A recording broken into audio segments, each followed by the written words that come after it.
ఈరోజు మీ ఇంట్లో స్పెషల్ ఏంటి, మన ఇంట్లో స్పెషల్ ఏంటో చూపిస్తా, చూసి తరించేయండి. రొయ్యల వేపుడు, ఫ్రాన్స్ అంటారు, అంత స్పష్టంగా పలకడం రాదు, అందుకే అచ్చమైన తెలుగులో రొయ్యల వేపుడు అన్నాను. దాని తర్వాత రొయ్యల బిర్యానీ అనమాట. ఎన్ని ఇయర్స్ అయ్యిందో నేను రొయ్యల బిర్యానీ చేసి తనివి తీరా తినేసేయాలి అని చెప్పి అత్తయ్య వాళ్ళం మేము కలిపి 6 కేజీలు తీసుకున్నాము. అందుకే ఒక పక్క దమ్ బిర్యానీ చేశాను రొయ్యలతో, ఒక పక్కేమో ఫ్రై చేసేసాను.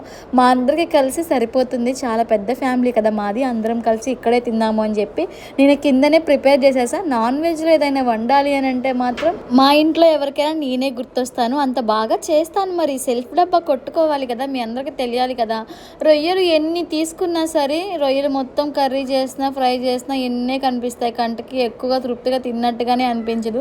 తీసుకోవడానికి 6 కేజీలు తీసుకున్నామనే పేరే కానీ వండిన తర్వాత అసలు అందరికీ తృప్తిగా తిన్నంత వరకు కూడా సరిపోలేదు, తక్కువే వచ్చాయి. ఈసారి ఇంకొంచెం ఎక్కువ తీసుకుందాంలే అనుకొని ఇంకా అడ్జస్ట్ అయిపోయామన్నమాట. చాలా అంటే చాలా బాగా కుదిరింది, పిల్లలకు కూడా చాలా బాగా నచ్చింది. పిల్లలు ఎక్కువ ఇష్టంగా తింటారు కాబట్టి నాన్ వెజ్ నేను ఎక్కువ మసాలా వేయకుండా తక్కువ మసాలా వేసి చేశాను. రెసిపీ కావాలంటే కామెంట్ చేయండి, ఈసారి చేసినప్పుడు పోస్ట్ చేస్తాను.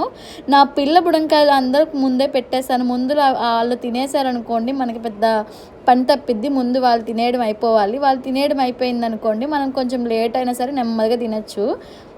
ఇంతకీ రొయ్యల్ని స్పష్టంగా ఫ్రాన్స్ అంటారో ఏమంటారో ఎవరికైనా తెలిస్తే ఎగతాళి చేయకుండా కామెంట్ చేయండి.